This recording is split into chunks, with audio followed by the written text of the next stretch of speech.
നമുക്ക് കോഴിക്കോടൊക്കെ ഒന്ന് പോയി വന്നാലോ? പ്രത്യേകിച്ച് കാര്യമൊന്നുമില്ല, വെറുതെ കറങ്ങാനായിട്ട് പോവാട്ടോ.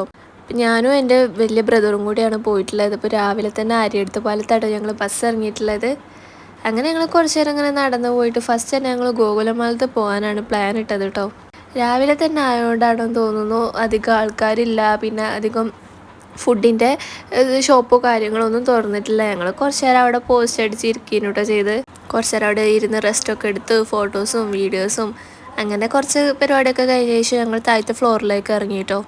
ഏതായാലും വന്നതല്ലേ, അപ്പം നെസ്റ്റോക്കൊക്കെ ഒന്ന് കയറിയിട്ട് അവിടുന്ന് എന്തെങ്കിലുമൊക്കെ വാങ്ങാൻ വിചാരിച്ചിട്ട് അവിടുന്ന് കുറച്ച് കേക്ക്, ഫ്രൂട്ട്സ് അങ്ങനെ കുറച്ച് കാര്യങ്ങളൊക്കെ വാങ്ങിയിട്ട് ഞങ്ങൾ പുറത്തിറങ്ങിയിട്ട് അവിടെ ഒരു സ്റ്റെപ്പ് ഉണ്ടല്ലോ, അവിടെ ചെന്നിരുന്നു കേട്ടോ. എന്നിട്ട് അവിടുന്ന് വാങ്ങിയൊരു ഡ്രിങ്ക് ഉണ്ട്, അതിനൊരു കോൾഡ് കോഫി, അതും കുടിച്ച് പിന്നെ അവിടെയൊക്കെ ചുറ്റിപ്പറ്റി നിന്നിട്ട് ഞങ്ങൾ നേരെ അവിടുന്ന് ഇറങ്ങിട്ടോ.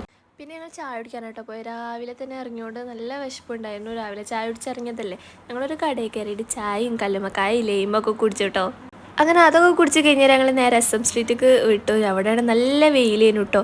ഉച്ച സമയമായതുകൊണ്ട് അവിടുന്ന് കുറച്ച് സാധനങ്ങളൊക്കെ വാങ്ങാതിരിച്ചിട്ട് അങ്ങനെ കയറി. എനിക്ക് ഫോണിൻ്റെ കേസ് വാങ്ങാനുണ്ടായിരുന്നു, അപ്പോൾ അതും വാങ്ങാനായിട്ട് കയറി. പിന്നെ കുറച്ച് ആക്സസറീസും അങ്ങനെ കുറച്ച് അല്ലറ ചില്ലറ സാധനങ്ങൾ വാങ്ങാണ്ടായിരുന്നു. അപ്പോൾ അങ്ങനെ അവിടുന്ന് ഇറങ്ങിയിട്ട് ഞങ്ങൾ ഒരു ഓട്ടോ വിളിച്ച് ഫുഡ് കഴിക്കാനാണ് കേട്ടോ പോയത്. നല്ല വിശപ്പുണ്ടായിരുന്നു, കുറേ നേരമായിരുന്നു. നല്ല നാടൻ ചോറ് കഴിക്കാനായിരുന്നു പൂതി, അതുകൊണ്ട് അതന്നെ കേട്ടോ കഴിച്ചത്. ഫുഡാണെങ്കിൽ അടിപൊളിയായിരുന്നു കേട്ടോ. പിന്നെ ഞങ്ങൾ ബസ് കയറാനായിട്ട് പോയി. അങ്ങനെ ബസ്സൊക്കെ കിട്ടി, വീട്ടിലേക്ക് എത്തിയിട്ടോ.